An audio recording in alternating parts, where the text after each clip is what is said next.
আসসালামু আলাইকুম, সবাই কেমন আছেন? আশা করি সবাই অনেক অনেক বেশি ভালো আছেন। আজকে আমি আপনাদেরকে অনেক মজার একটা নাস্তার রেসিপি দেখাবো। আপনাদের যদি ঝাল ঝাল কিছু খেতে ইচ্ছা করে তাহলে অবশ্যই এই নাস্তার রেসিপিটা আপনারা ট্রাই করবেন বাসায়।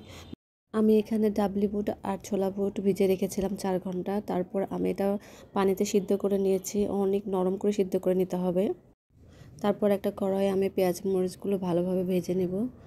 পেঁয়াজগুলো লাল লাল হয়ে আসলে এর ভিতরে আমি একে একে করে সবগুলো মশলা দিয়ে দিব। ঝালটা বেশি খেতে চাইলে অবশ্যই মরিচ বেশি করে দিবেন, তাহলে ঝাল হবে। মশলাগুলো ভালোভাবে কষিয়ে নিয়ে এর ভিতরে আমি ডাবলি বুটগুলো দিয়ে দিলাম। তারপর আমি ভালোভাবে কষিয়ে নেব। আমার শাহানের এই রেসিপিটা অনেক বেশি পছন্দ করে আর ও খুব মজা করে খায়, মাশাআল্লাহ বলবেন কিন্তু। আমি আর শাহারিন মাঝে মধ্যেই বাইরে ঝালমুড়ি খেতাম, তারপরে এই ডাবলি বুটগুলোও খেতাম। এখন আর আমরা বাইরে খাই না, এখন আমরা বাসায় তৈরি করে খাই, আর এটা অনেক বেশি মজা হয়।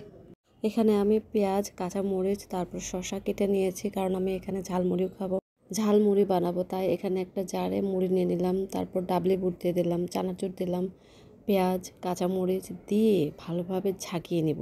দেখতেই পাচ্ছেন শাহারিন তার ঝালমুড়ি কীভাবে ঝাঁকিয়ে নিচ্ছে। শাহারিন এই কাজগুলো অনেক বেশি ভালো পারে।